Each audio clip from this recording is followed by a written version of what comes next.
guys, we're back for another Dokkan battle video. A very, very busy day today. We just got the global celebration info. As I expected, it is very bad, basically. I mean, let's just not sugarcoat it, right? Let's just tell it how it is.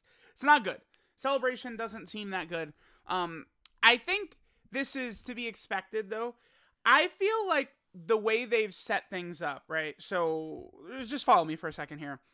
This New Year's celebration on JP was lackluster. The reason is because we're going right into the 7th anniversary. They definitely sort of pull back a little bit on like a celebration prior to one of these huge big time ones to put extra resources and extra effort towards these major celebrations, right? Like that for sure happens. So like New Year's was a bit lackluster. 7th anniversary pops, best celebration in Dokkan history. I think for free, like there actually isn't even an argument. Like it takes up the top 1, 2, 3, 4, 5 spots, right? The 7th anniversary.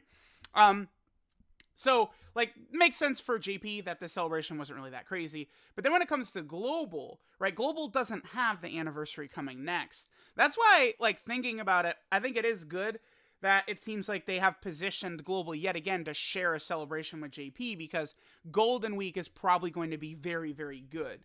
Now, I imagine they're in a bit of a scramble because of the fact that the movie was delayed, right? Like, I saw Goresh sort of like, theorizing that the reason Raditz is so lackluster in virtually every single way, probably because they're in a scramble with the movie, being delayed, and thus Dokkan's plans had to change last second. I think a lot, like, Legends and Dokkan, we're going to see similar. We could see, like, subpar characters, subpar celebrations. Things are going to be a little bit of a mess probably for the next couple of months. I bet you, I'm serious, I bet you these games were hurt bad by the movie being delayed. They would have known months in advance that they were going to do the movie stuff when the movie came out, right? So it is a real thing. Now, I don't know if Global was going to be getting a Golden Week shared with JP like before. I don't know, right? Like, do I think so? Hard to say with the movie stuff, because remember, the movie was going to release at the end of April in Japan, but we don't have like solid dates for the rest of the world even before it was delayed, right? Now, as of right now, I do probably think that Global and JP are both going to get Golden Week at the same time this year. Now, Golden Week banners, it changes every year, but we can expect them the 24th to the 29th. In this range, there will be a dual DOKKANFEST on JP 100%, and then I think Global is probably going to get it as well. And I think that celebration is going to be incredibly good, right? I think it's just going to be massive, awesome in nearly every way. I don't think, like, JP's celebration was pretty mid as well. Let me actually pull this up real fast, JP's celebration, because again, JP's celebration was also not very good, right? So it's like, to me, it's fairly obvious we see both celebrations are mid, and the reason for this is because they're preparing for Golden. Like, look at this. There's, we got the AGL Turles EZ, that's pretty pog, right? Like, that's definitely really good. World Tournament, oh my god. I'm so excited for World Tournament. No, the 8th. This is when Chrono Cross comes out. No, the Chrono Cross remaster comes out that night, dude. Come on. How could they do me like that? What? I just noticed that. Oh my god. But this isn't that great either, right? So neither version celebration is really good right now, because I think they're both going to go into Golden Week, which is probably going to be super good, right?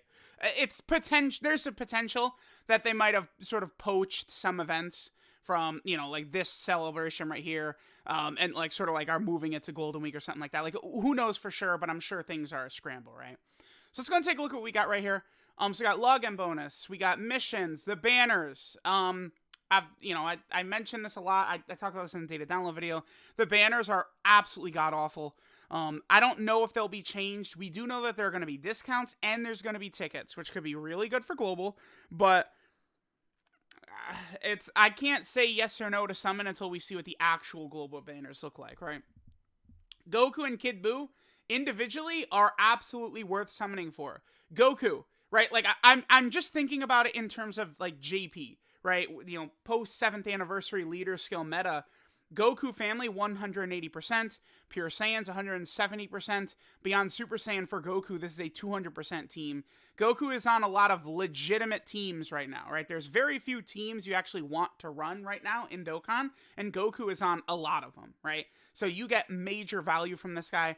He's got, Saiyan lineage, which helps him along with, like, Over in a Flash, prepare for battle. This is a character they very clearly put a lot of love into, I would say. Like, he's very well designed, I think. And Kid Buu, same. Kid Buu, to me, is the most underrated unit in the game, probably because he's completely overshadowed by Goku, but Kid Buu is, like, basically just as good, right? He's incredible. But it's like, people only talk about this guy. I mean, for good reason. Like, I argue strongly that this Goku is not overrated, and he is actually as good as people say. I do think so. He is that good. He's not, as good as LR Super Saiyan 4 Gogeta or the gods, right? Because they're by themselves, but this Goku is, like, right there with Ginyu as best TURs, I think. He's up there. He's close. I think Ginyu is better, but this Goku is really, really good, and he's right up there as well. So we have that. Training increase, sure, whatever. This is really good. If you are a paying player, these are always incredible value. These are these sort of like peel-off trove packs you can get with tickets, and they have like, the equipment, the skill orbs and stuff like that. These are pretty good. Again, like I don't really recommend you spend money on these types of gacha games, stuff like that.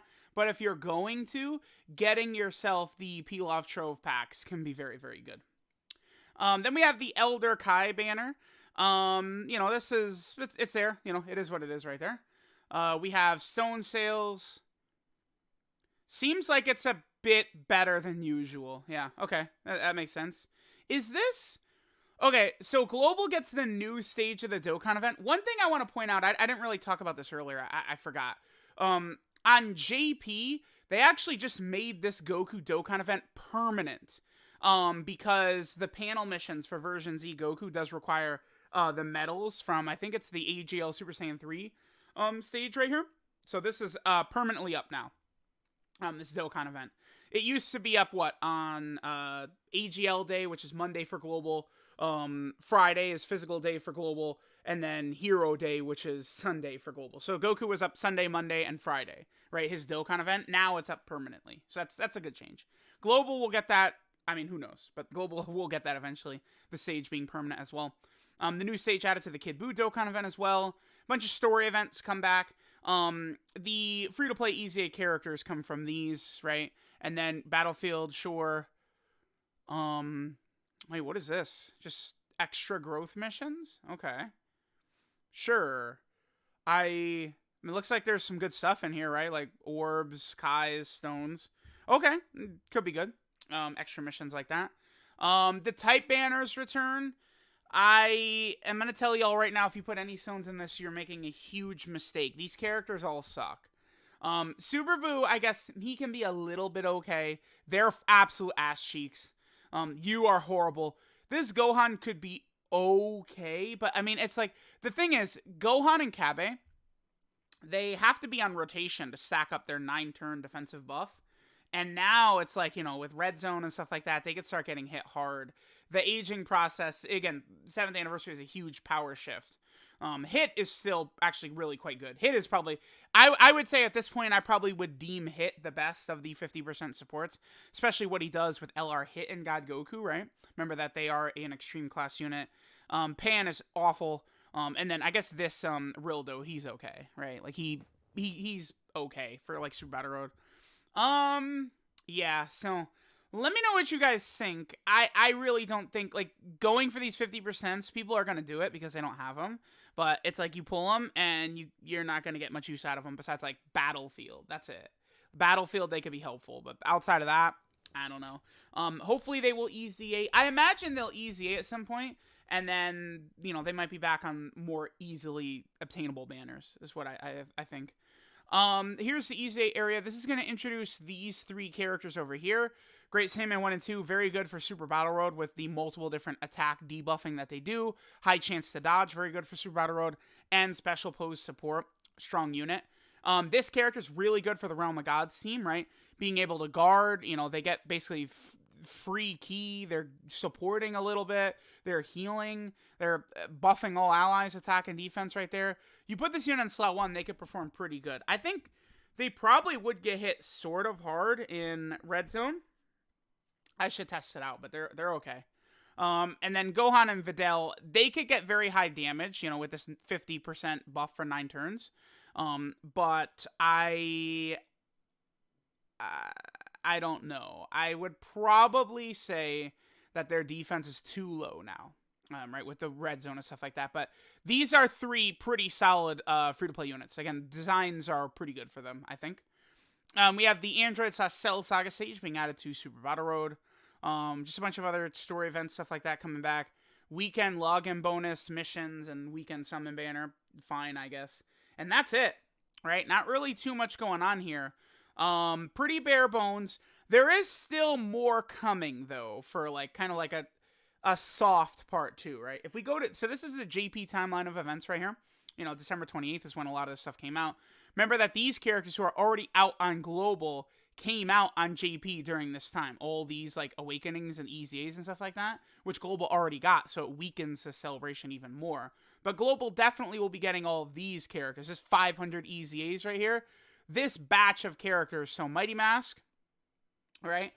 Trunks and Goten, the Vegetos sub EZA, Super BUU, and then Int Vegeta and STR Goku. Those characters should still be coming, probably somewhere around like April 10th or 11th. I bet those, what is it? 1, 2, 3, 4, 5, 6, 7. Those 7 sub EZAs, I think will be coming out around then, right? So let me know what you guys think about the Global Celebration. Definitely very mid. No doubt about that. JP Celebration is not too impressive either. I think this just means that we can anticipate Golden Week to be very good. And I do currently expect Golden Week on both Global and JP. So let me know what you guys think. Thanks for watching, and I'll catch you guys next time.